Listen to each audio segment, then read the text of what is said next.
as frequently as you would like. So try to observe people and put yourself into people's mind. It helps a lot to be patient. And it's very important in any circumstance of your life.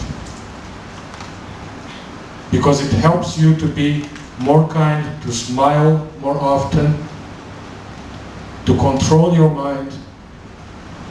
Patience is very important. We monks have to have a lot of patience because we have to smile a lot and we have to listen to people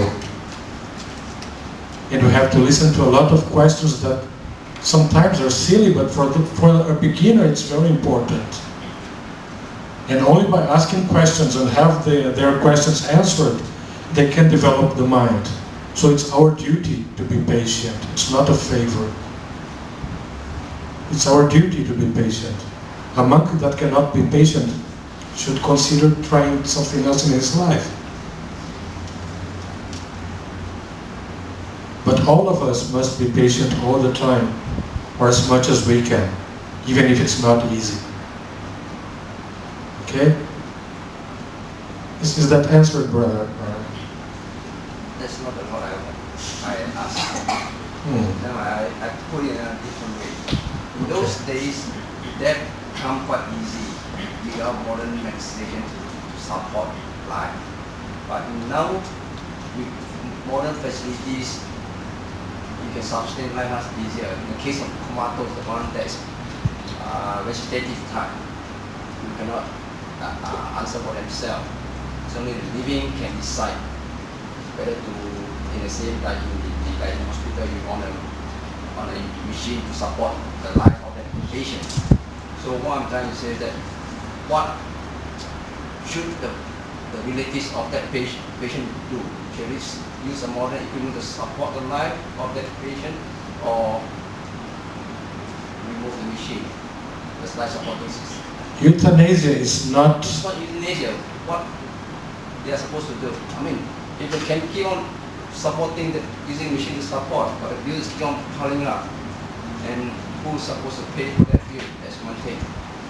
I mean, living has got to go on living.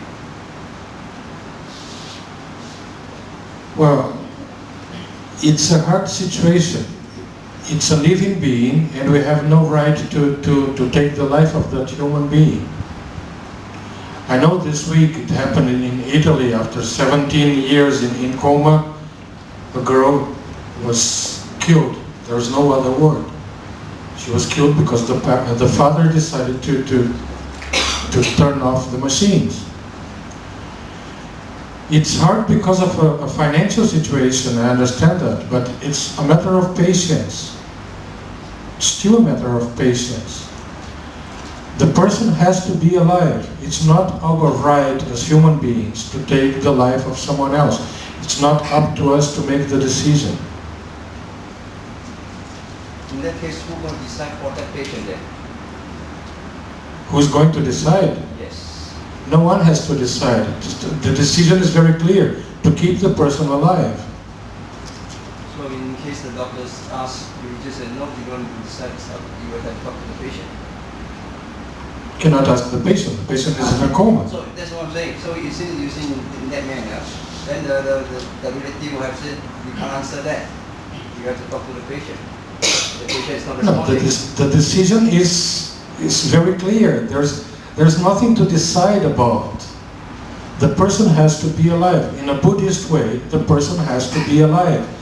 A Buddhist should not turn off the machines. Yes, sir, we understand as a Buddhist, we should value lives. So? But what I'm saying that in reality, the patient is in hospital. The doctor will ask you, what are you doing? Who's going to pay the bills?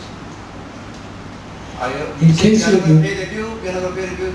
Until the patient pass away or what? Or the doctor, then the doctor also have no rights to decide, okay, you take it home. If it's possible to sustain the person alive at home, you should do that. I think you have to pay for the machines anyway. Anyway, you should try all possible means to keep the person alive. financial support, any institution, Buddhist institutions, whatever. I don't know how it works in Malaysia. I guess it's expensive everywhere in the world. At least I can talk about my country. In my country it's expensive. I think everywhere it is. But anyway, as a Buddhist, you cannot take the life of a person. So you cannot be responsible for turning off the machine. Every possible solution you can try, do that. I don't know how it works in Malaysia, but public hospitals or whatever, I don't know what kind of assistance you have. Yes, sister. This is, for example, is a patient already certified by the doctors, not one, maybe few of them. So they have agreed, he already had the brain dead. So it's no chance for him to survive. Might be his body cell is still active, but his brain already dead. So in this case, usually the doctor will just say, there's no point to, unless it's a miracle what happens. If not, the chances is very, very slim. So he will encourage a family member prepare for the day. That's all. And this thing happened in the Buddhist circle as well. And the Buddhist doctor has advised a Buddhist friend just to accept. But if you talk about in the Buddhist point, that means they have read the first precept. They need to bear for their own karma, whoever made the decision. It's a very painful decision because it's easy for us to say, it's what happened to your own family, your relative. It's a very tough time for you to put a signature to say yes. Sure, yes. And anyway, you will have to pay for your bad karma someday. They still need to pay for their own karma. Yes. And I don't consider as valid this thing a Buddhist doctor or a Muslim doctor. Anyway, it's a very hard decision. It's taking someone's life. And in Buddhism, this is very clear. Panatipata is very clear, especially to human beings. Okay? If it's a decision about a pet, it's still serious, it's still alive, but it's not the same as a human being. Human life is the most precious thing in Buddhism. It's the one that counts first. So euthanasia is a very, very hard decision and a subject to be discussed, maybe without any conclusion. Because there are many circumstances and financial situation and the law of each country and in the religious societies, the concept of sin and only God can take away someone's life and all these kinds of things. So it's very, very subjective in any teachings, in any religion. That's all. That doesn't come to the life supporting system. You need to support it. Like those days, that come easy beyond life supporting system. The person say they reported that and they done naturally easier. So for living it's easy to accept in this way, in a sense. Whereas now, you are using a machine to support the life. So what I'm saying that because now the complication comes in because it's the machine that's supporting the life of that patient. It's not the patient supporting himself. It's hard to talk about old times and present times. The decision is the same. The decision is the same. Nowadays we have much more technology and medicine and science is advanced, so we can help more. What way we remove the technology? I mean, we say we not put the life support system in the first place.